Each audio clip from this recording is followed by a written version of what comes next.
The crumbling remains of St. Martha's Asylum sat at the edge of our town, a monument to a past no one wanted to remember.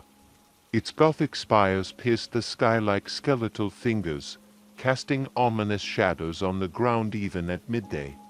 Locals avoided it, a silent agreement as ingrained as the town's history, but for a group of us, it became a dare, an unspoken test of courage that we could not resist.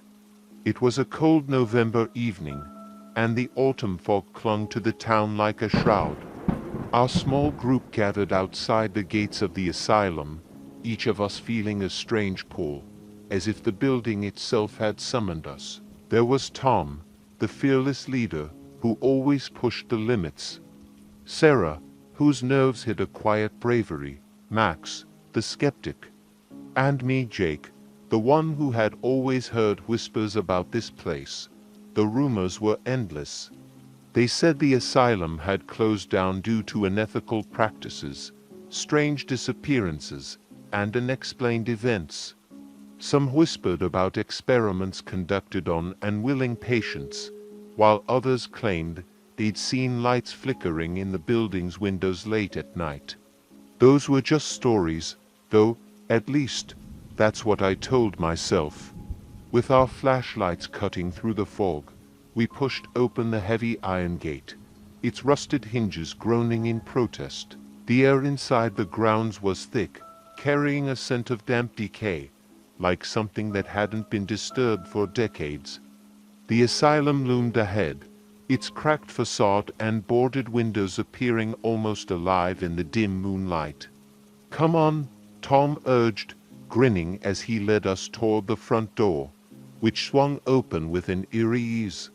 Inside, the air was stifling, oppressive, filled with dust and the faint scent of mildew. Broken furniture and medical equipment littered the floor, and as we moved deeper, I couldn't shake the feeling of being watched.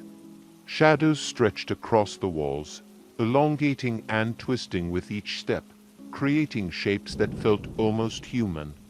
We made our way to the patient ward, where doors lined the hallway, each leading into a small, dark room.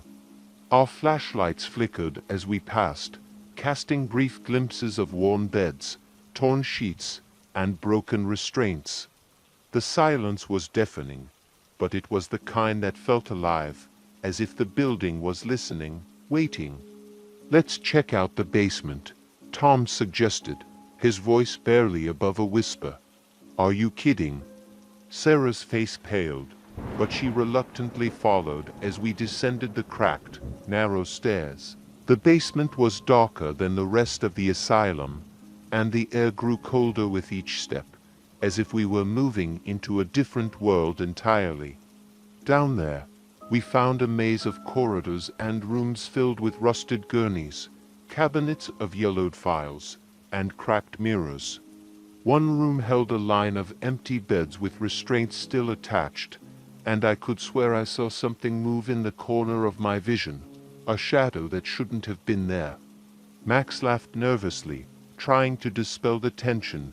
"See, just an old building with old junk," but his words felt hollow, a weak attempt to deny the strange atmosphere pressing down on us. As we continued, the lights on our flashlights began to flicker, one by one. It felt as if we weren't alone anymore, as if we had awakened something that didn't want us there. In one of the rooms, we found a set of old journals, dusty and brittle. Sarah opened one, and her face went pale as she read, her hands trembling. "These are patient notes, but they're written like experiments." We scanned through them, horrified by what we read. They detailed twisted procedures, sessions meant to cure people of ailments that were barely understood at the time. It became clear that some patients had never left. Their treatments had been so cruel that the walls themselves seemed to absorb their pain. And that was when we heard it, a faint, echoing sound, like someone moaning. The temperature dropped further, and our breaths became visible. Tom, always the brave one, moved toward the sound. We followed, hearts pounding, unable to resist the morbid curiosity pulling us forward. The noise led us to a door at the end of the hallway, a door that looked untouched by time. As Tom reached for the handle, a sudden, intense cold surged through the air. He hesitated, glancing back at us, his face pale. "I don't think," I started, but it was too late. The door swung open, and what lay beyond defied logic. The room was filled with shadows, shifting and writhing, like figures trapped in a constant state of agony. It felt like stepping into a nightmare. And then, we saw them faint, transparent figures moving within the room, their faces twisted with anguish. They were patients, trapped in an endless loop of torment, and they turned their hollow eyes toward us as if acknowledging our presence. "Run," I whispered, but my voice barely broke the silence. The others stood frozen, transfixed by the ghostly figures, until one of them stepped forward, reaching out with a bony, translucent hand. It touched Tom first, and his scream shattered the silence, echoing through the halls. The rest of us snapped out of our trance, fleeing back up the stairs as the wails of the trapped souls followed us. Every step felt like an eternity, the shadows chasing us, reaching for us, trying to pull us back. When we burst out of the front doors, we didn't stop running until we were off the asylum grounds. Behind us, the building stood as silent as before, but I could still hear the faint echo of Tom's scream, mingling with the cries of the lost souls within. To this day, no one has dared return to St. Martha's Asylum. Tom has never been the same, his eyes hollow, haunted by the things he saw. And every now and then, late at night, I still hear the whispers, calling me back, reminding me that the past never truly dies, it just waits, hidden in the shadows, for someone to uncover it once again.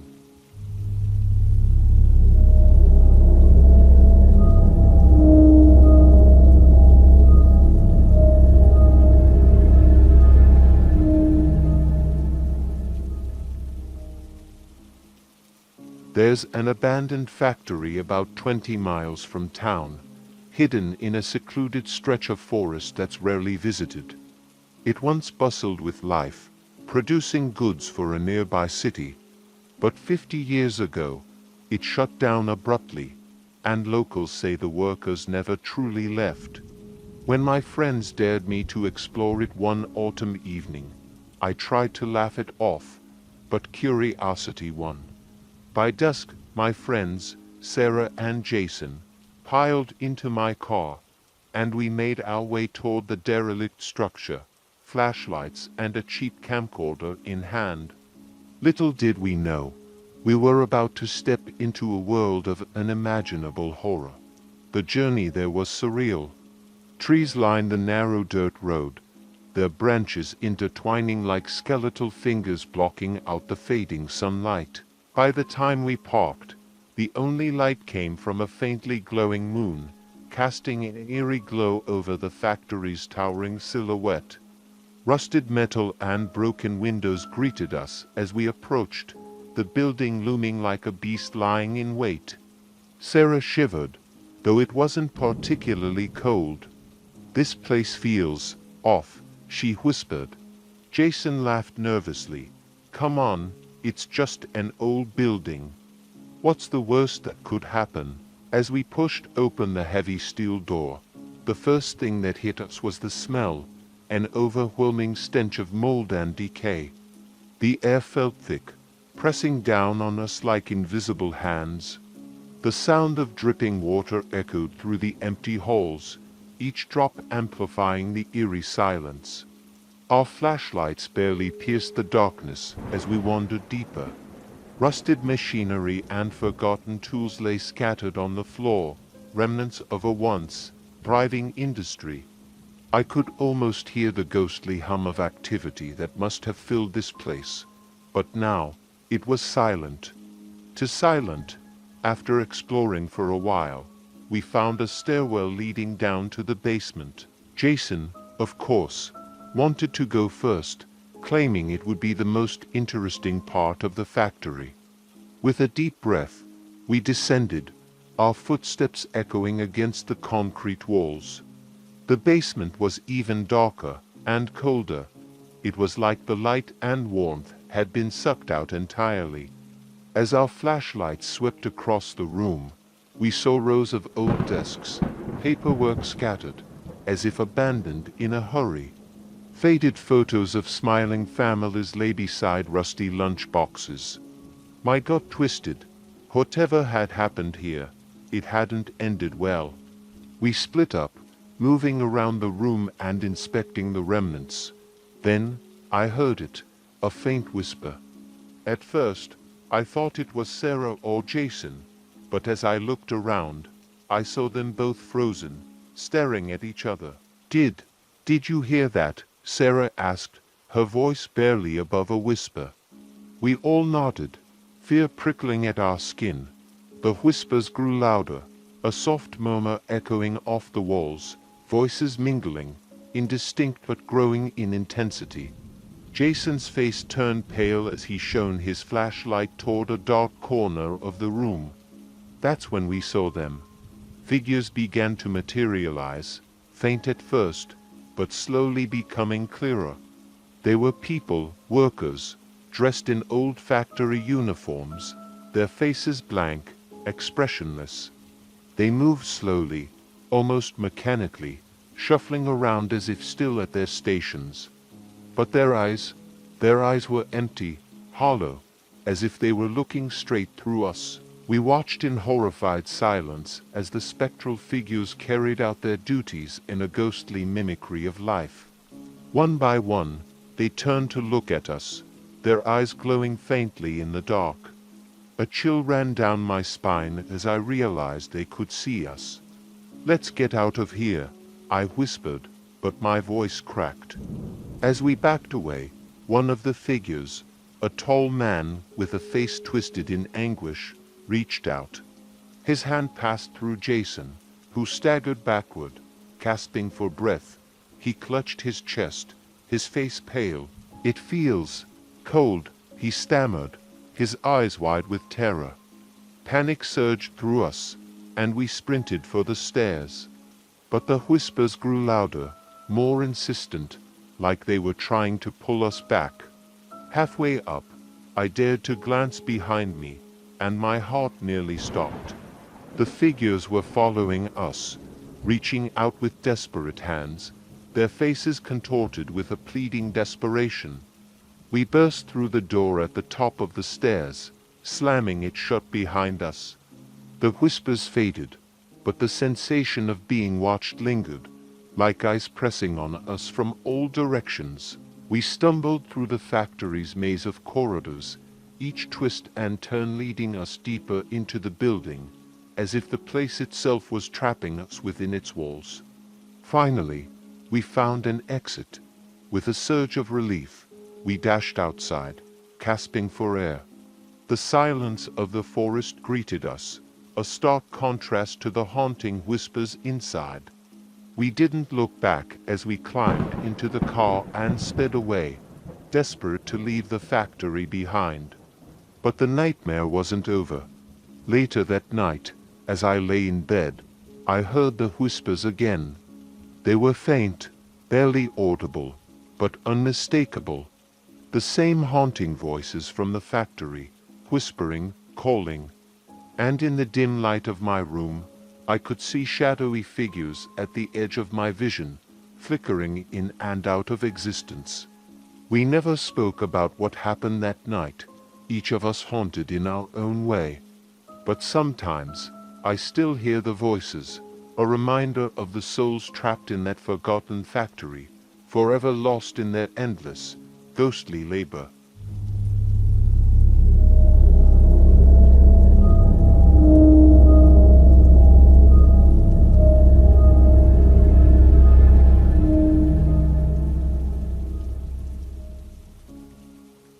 Hidden deep within a sprawling forest lies an abandoned asylum, A place swallowed by decades of haunting silence and secrets too dark to imagine. The old brick building is overrun with vines and creeping moss. Its broken windows and crumbling walls a testament to years of neglect.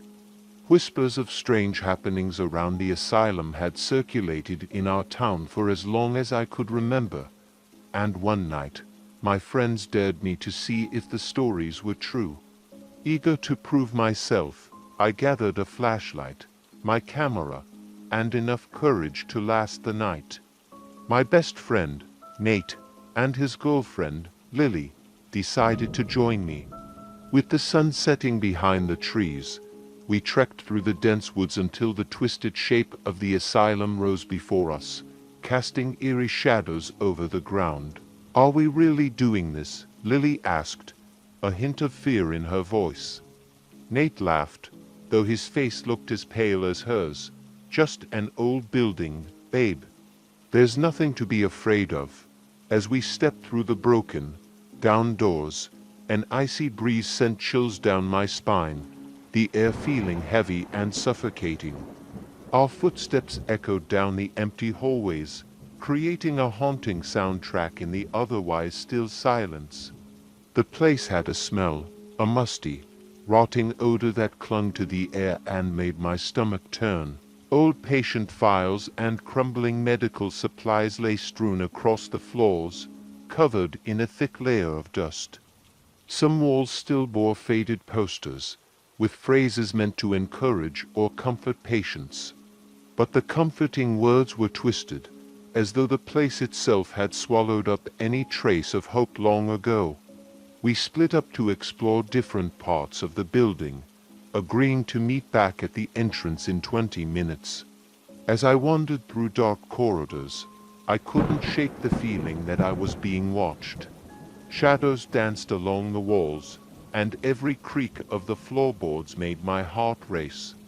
Despite the rational part of me screaming that I was just scaring myself, I couldn't ignore the prickling sensation at the back of my neck. Then, I found it, a door marked Ward B, barely hanging from its rusted hinges. Pushing it open, I stepped inside what must have once been a patient ward. Beds lined the walls, covered in moldy, decaying sheets. Some beds still had restraints attached to them, as if the patients had been forced to stay. I pulled out my camera, snapping pictures of the eerie scene. Just as I turned to leave, a soft moan echoed through the room. I froze, my heart hammering as I strained to listen. The sound came again, closer this time, a low, anguished moan that filled the air with despair. My flashlight flickered, casting long shadows across the room, and I saw her, a figure in the far corner, barely visible in the darkness. She was dressed in a tattered hospital gown, her hair hanging in matted tangles over her face. She moved slowly, almost gliding, her arms reaching out as if searching for something or someone. A shiver ran down my spine as I realized she was looking directly at me, her hollow eyes reflecting the beam of my flashlight. I stumbled back, tripping over a fallen chair, and scrambled out of the room. The door slammed shut behind me, trapping the figure within. My breath came in shallow gasps as I raced down the hall, desperate to find Nate and Lily. But the building seemed to twist and change with every turn, the hallway stretching longer and leading me further from the exit. Finally, I spotted Nate near an old nurse's station. His face was pale, his hands trembling as he clutched his flashlight. "Did you see?" he whispered, his voice barely audible. Before I could answer, a blood-curdling scream echoed through the asylum, piercing the silence and sending a fresh wave of terror through me. It was Lily. We sprinted down the hall, following the sound until we found her standing in the center of a room, her eyes wide with fear. She was staring at a cracked mirror, where a dark figure loomed behind her, only visible in the reflection. "Run!" I yelled, grabbing her arm and pulling her out of the room. Nate followed, his flashlight flickering as we tore through the winding corridors, the ghostly moans and whispers growing louder, more desperate, as though the spirits of the asylum were closing in around us. The walls seemed to close in, the air thickening, until it felt like we were wading through water. Shadows slithered along the floor, twisting into grotesque forms that clawed at our legs, trying to pull us back. I could barely breathe, my heart pounding in my chest as we fought our way through the darkness, desperately seeking the exit. After what felt like an eternity, we burst through the front doors, gasping for air as we stumbled into the night. The asylum loomed behind us, silent once more, its dark windows watching us with a malevolent gaze. We didn't look back as we sprinted through the forest, the haunting cries of the lost souls fading into the distance. Back in town, we tried to piece together what we had seen, but the memories were hazy, as if the asylum itself had twisted our minds. Even now, I can't escape the feeling that something followed us, that the ghosts of the forgotten asylum are still watching, waiting for the day we return.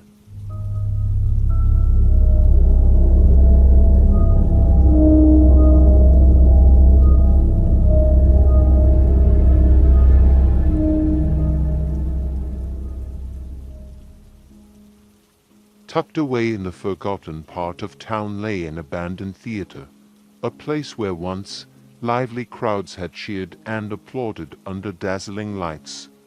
Now, it stood in eerie silence, its velvet seats cloaked in dust and cobwebs.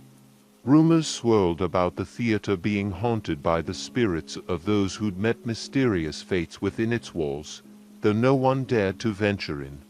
One evening, my friend Ben and I decided to break in, armed with flashlights and an old camera, convinced that it was all just a ghost story.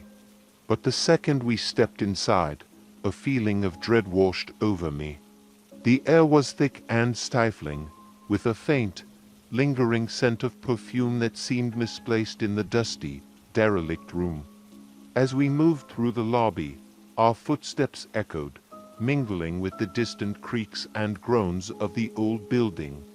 We made our way down the central aisle, the beam of my flashlight sweeping over rows of empty seats. Something about their silence seemed unnatural, as though the seats were waiting for an audience that would never return. "Let's check out the stage," Ben whispered, his voice unnaturally loud in the stillness. The stage was eerily preserved, with faded curtains still hanging as though a show had recently ended. An old piano sat in the corner, its once lustrous wood now dulled with age. I couldn't shake the feeling that we weren't alone. Shadows seemed to dance in the corners of my vision, and I kept catching fleeting glimpses of movement out of the corner of my eye. As Ben began setting up his camera, a strange, hollow tune started to drift through the theater. I froze, my skin prickling as I recognized the faint notes of an old lullaby. The sound was faint, almost a whisper, yet each note echoed with an otherworldly chill. Ben frowned, glancing at the piano. "That can't be. Did you hear that?" I nodded, feeling my pulse quicken. The music grew louder, filling the room with an unsettling melody that seemed to seep into my bones. The keys on the piano moved as if touched by invisible hands, playing the haunting tune with an eerie precision. My breath caught in my throat as a soft, childlike giggle echoed through the air, followed by a chilling voice that whispered, "Come play with us." I turned, scanning the darkness for the source, but saw nothing. I grabbed Ben's arm, my voice trembling. "We need to get out of here." But before we could move, the entire theater seemed to come to life. The empty seats filled with shadowy figures, their faces hidden in the darkness, yet I could feel their eyes on us, watching with a strange intensity. I couldn't move, paralyzed by their silent stares.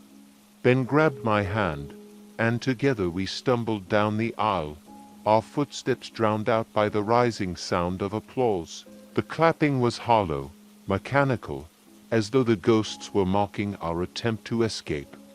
We burst through the lobby, but just as we reached the exit, the doors slammed shut with a deafening crash.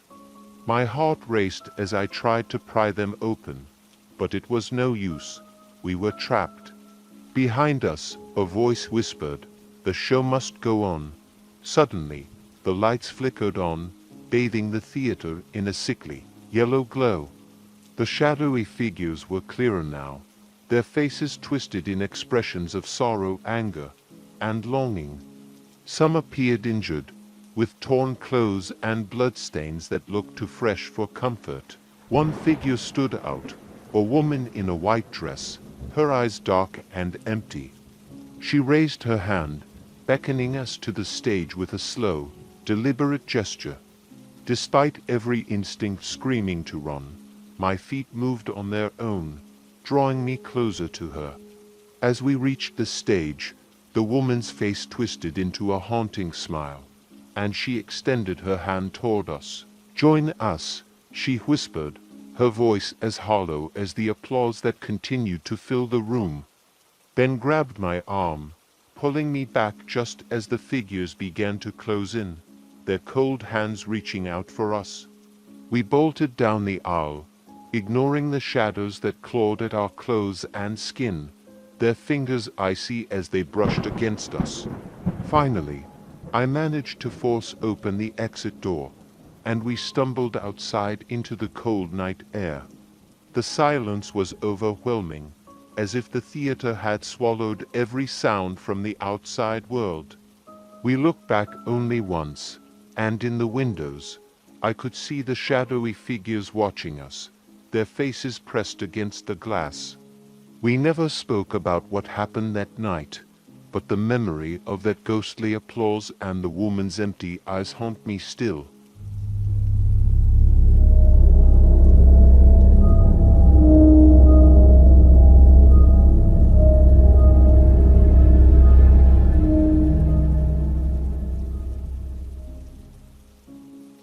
It was supposed to be a quick stop. My friends and I had heard about an abandoned hospital on the outskirts of the city, a place shrouded in mystery and rumors. They said it was once a thriving medical center, until strange occurrences led to its closure. No one really knew why it had been abandoned so suddenly, but the stories of hauntings and disappearances kept people away. But of course, that only piqued our curiosity. The first thing that hit me when we arrived was the smell. A pungent odor of rot mixed with the sharp scent of antiseptic hung in the air, as though the building had been sealed off for years. The once white exterior of the hospital was now covered in grime, the windows cracked and filthy. The silence was unsettling. Not a single sound came from within, no whispers of movement, no distant echoes. We entered through a side door that had been left ajar, the hinges groaning in protest as we pushed it open. Inside, the hospital was a maze of long hallways, rooms with shattered glass, and broken medical equipment strewn across the floors. The walls were peeling, the ceiling sagging in places. The remnants of what had once been a thriving institution now lay in decay, forgotten by the world outside. "Looks like no one's been here for a while," my friend Jared whispered, his voice low as if afraid to disturb the eerie silence. We explored room after room, each one more unsettling than the last. In one room, rusted surgical tools were scattered on the floor, their once shiny surfaces dulled by time. In another, hospital beds were left in disarray, sheets torn and stained. It was as if the place had been abandoned in the middle of something, as though the staff and patients had vanished without a trace. But it was the basement that drew us in. There was something about the dark, damp air that beckoned us. The stairs leading down were steep and narrow, There would creaking beneath our weight as we descended into the depths of the hospital. The farther we went, the colder it became. A thick fog seemed to linger in the air, curling around our feet, and the faint sound of whispers seemed to echo from the walls. We exchanged uneasy glances but pressed on, the thrill of exploring this forgotten place outweighing our growing sense of unease. At the bottom of the stairs, we found a long hallway. The dim light from our flashlights flickered as we walked, the shadows around us stretching unnaturally. Then we reached a large, steel door. It was locked, but as we tugged on the handle, it creaked open, revealing a dark room beyond. A cold chill swept over me as we stepped inside. What we found was terrifying. The room was lined with old medical equipment, but in the center of the room was something far more disturbing. A large glass tank, cracked and empty, stood against one wall. The floor around it was stained with dark, dried patches, blood, I assumed. But what really caught my attention was the writing on the wall above the tank, scratched into the surface as though someone had done it with their nails. "Help us before it's too late."